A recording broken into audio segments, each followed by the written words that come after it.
As a distant planet was destroyed by old age, a scientist placed his infant son within the hastily devised spaceship, launching it towards Earth. When the vehicle landed on Earth, a couple of passing motorists, discovering the sleeping babe within, took the child and raised him as their own.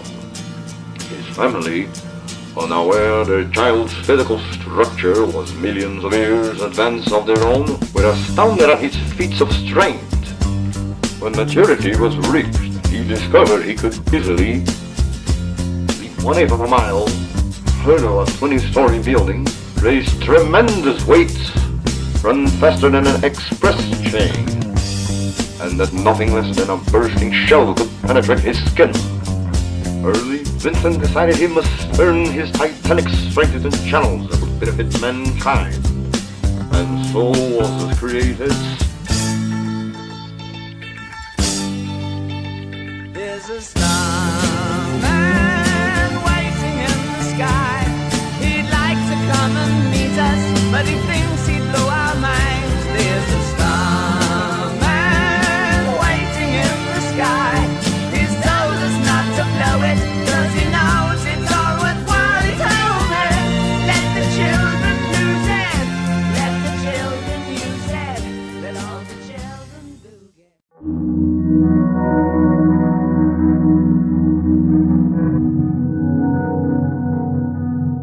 In 1952, a meteor shower would engulf the small town of Kent City, Louisiana.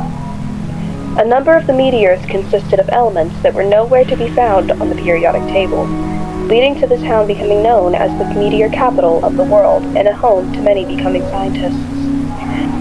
The small boy, not much older than one, had found himself in the cornfield of Samuel and Juniper Rostenkowski, two Holocaust survivors.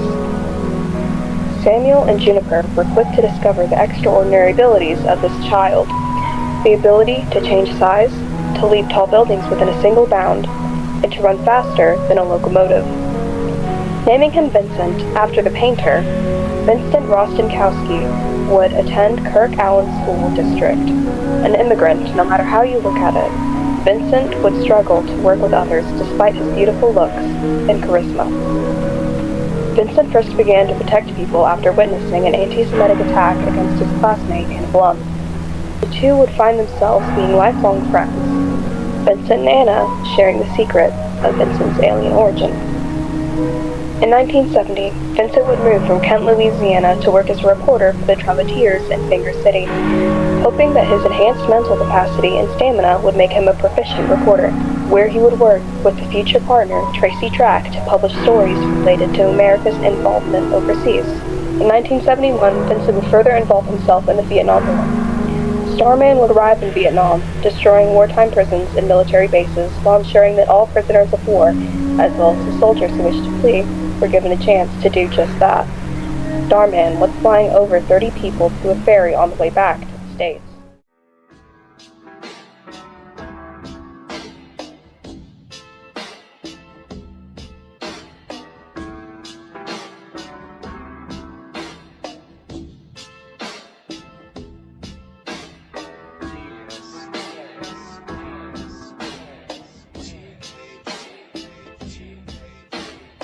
You sure you want to do this?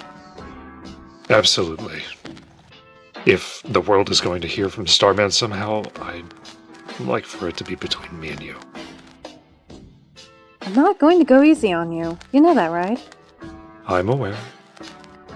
Great. Now, Starman. Miss Track. You've come under a lot of controversy in Vietnam, from both sides of the conflict, mind you. People have called you a communist, a threat to national security, an alien. Well, I am an alien. I have been crystal clear that I am not of this earth. That I was sent away to escape the slaughter of my people, the Marmalites. As for my intervention in Vietnam, I think it was a war without purpose. That this was an internal conflict between Vietnamese people. That the United States and the Soviet Union had no business being involved in. Many people don't see it that way. In effect, you've illegally entered a war zone, destroyed millions of dollars of military property. Yeah, property. There were no casualties. The few injuries the troops received during my intervention were the products of misfired bullets, directed at me.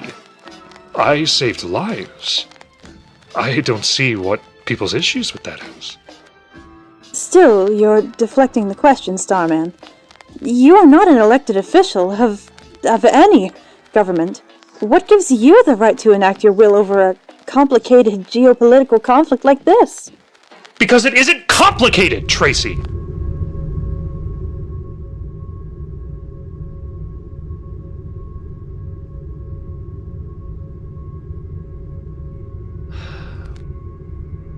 I wasn't representing anyone except for me, and the value of all human life, and doing good in the world.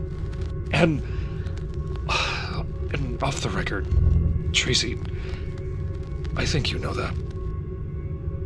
In my heart, yeah, I do. But Vincent, you have to understand that there is a broad demographic that does not see it that way. Well, screw them! Screw the people? Screw the people you want to defend? You know what I mean. Why are you being like this? Because you're not representing the majority of the people. People fucking suck, Vincent. They see the good you're doing, the change in the conversation you are making, and they get scared. Yeah, does Tracy Track, the person, agree with what you're doing? Hell yeah, but Tracy Track, the journalist, has some really legitimate questions that I think a lot of people want to know the answer to. Shall we continue? Fine. Yeah, we can continue.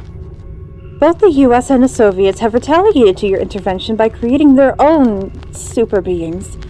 How do you respond to their direct challenge of your power? If there's anybody out there who believes they are doing the right thing, ultimately, I welcome them to fight for it. Even if that places them in conflict with you? Oh, especially. I would love to have a dialogue with these people, just like I'm having with you right now. And what if they don't respond to that? What if, much like the militaries you are fighting, they shoot first, ask questions later? Or what if they whap you upside the head with a pen and paper? Hey, that's not funny. You can't print that. It's kind of funny. And no shit, Vincent. So, your challengers. Tell me your thoughts on them. What, that's funny to you? Well, if anybody thinks they can take me in a battle, I certainly welcome them to try. Seems like an awfully American sentiment. You know, Tracy, you really know how to push my buttons, don't you? It's a valid statement, Starman. You come with all your power, involve yourself in a conflict you have no business being involved in, and you don't answer to anybody because you know that they won't stand a chance against you. What makes you any better than the military you so strongly oppose? We can't print this. Vinny, come on. Don't do this. Do what? Shut off. Walk away, like you always do. I'm sitting here trying to have a conversation with you about the shift in human history you're directly responsible for, and you're shutting down. Closing off. Yeah, well, any second that I spend sitting around here and talking are seconds wasted. I could be saving people right now, Tracy. I have to go. I love you. Bye.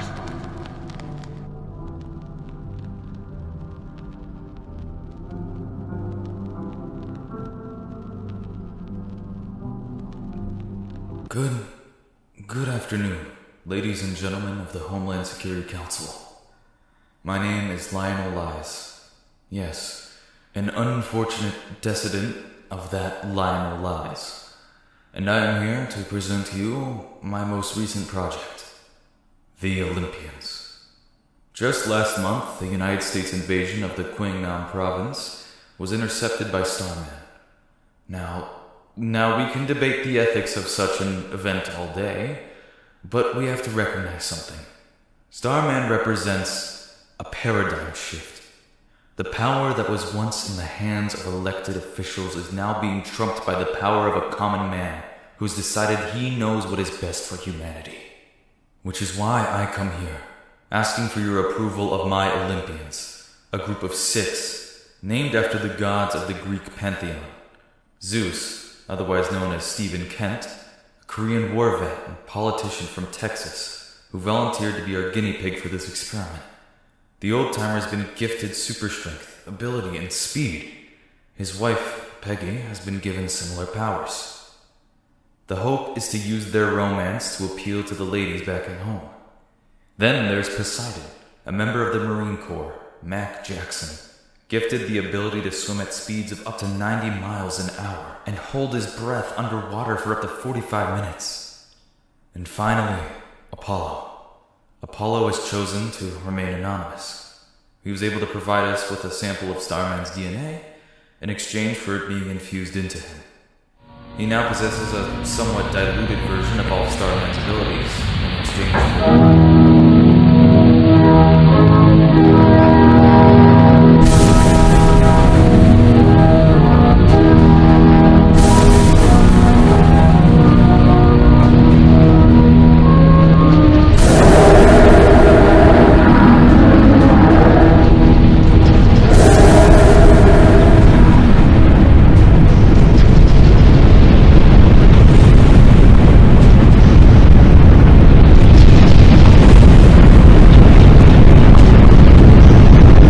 After bringing about the destruction of Facility 727, the United States would attack the Starman with nuclear missiles, 3 atom bombs in them, and the destruction of the majority of Vietnam later. Starman would receive the broken hand. Despite firing 3 atom bombs back at home, the U.S. would continue to declare that Starman was not real. Despite this attempted cover-up, Vincent and his now partner Tracy Track would continue to publish more and more stories for the Trumpeter News Network, ultimately leading to the rise of an offshoot of the hippie movement known as the Stars. America's religious obsession with itself made itself known when I witnessed the response towards Starman bombings. The elderly religious fanatics who believed that he, and by association Vietnam, were products of the Antichrist, cheered. When I heard the cheering, I was compelled to call my mother. When life in the city felt like it was too much, I always called her. Mama always knew what to say. Stars were an organization founded on peace and love, and notably, an organization available to all, save for the authorities. The Stars mainly consisted of civil rights activists, Jews, and members of the local queer community. Vincent and Tracy themselves would attend these meetings, donning secret identities, and would quietly ensure that their movement of love for their fellow neighbors and that any violence against authority would be regulated. The Vietnam War would end in 1981. In 1982, Vincent would release his final novel, a half-memoir, half-manifesto, detailing his life and views on society, namely the hero Starman. In the final chapter of the novel, he would reveal his identity as the superhero Starman before closing the book with a hint as to the new discovery he has made involving the United States government. Throughout my career, I have exposed the secrets of America. It was my sacred promised oath to the American people to publish the horrors of this war. But, my friends, I have kept a secret from all of you. A secret I am ashamed to have held on for so long. But it is a secret so precious and so important that I struggle sharing it with you all now. For the last 5 years, the United States has attempted to silence rumors of a flying man in a cape and tights fighting in this war. The urban legends make it clear that he is allied with neither side, that he was a communist threat on our nation and on world security. They say that he fought for himself, but that isn't true. No, it's not true at all.